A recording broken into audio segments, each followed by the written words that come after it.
يعني محمد marka hore ilaahay baa mahad leh marka labaad runtii waxaan mahad celinayaa taageerayaasha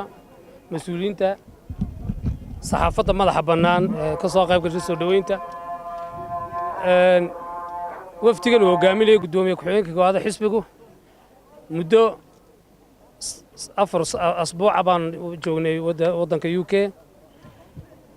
runtii halkaa waxaan u tagnay shaqo xisbi bay ahayd hawlihii halkaan u tagnay runtii si wanaagsan bay noogu soo qarsoomeen ilaahay mahadii dalkii baan dib ugu soo noqonnay annagoo nabad qabna shaqooyinkii aan u tagnay iyo hawlihii aan soo qabanay kolley waxaa faahfaahin doonaa gudoomiye ku-xigeenkaan u dhaafi doonaa laakiin waxaan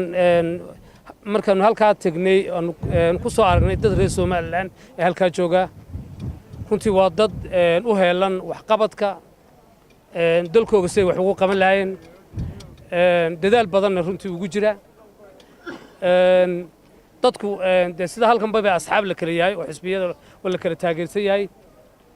midnimada guud ee Somalilandna way wada ilaalinayaan asxaabta lagu kala jirana qololba xisbigeega ayay taageersan tahay halkaa runtii annagu xisbiga xaakinka talada dalka haya intii aanu joognay gobollada iyo degmooyinka dalka UK oo dhawaan marray shaqo wanaagsan bay runtii hayaan waxaan u mahad celinayaa gudoomiyihii iyo guddidii laamaha sida wanaagsan ay u shaqaynayeen iyo sida wanaagsan runtii noo soo dhaweeyeenba waxa kaloo u mahad celinayaa runtii soo dhaweynta milgaha leh ee gudoomiyuhu hogaaminayo ee iyadna aan kala kulannay halkan iminkaan taagannahay saxaafaddana waxaan leeyahay waad mahadsantihiin TV-ga qaranka iyo saxaafadda madaxa bannaanba waa nin wada mahad celinaya asalaamu calaykum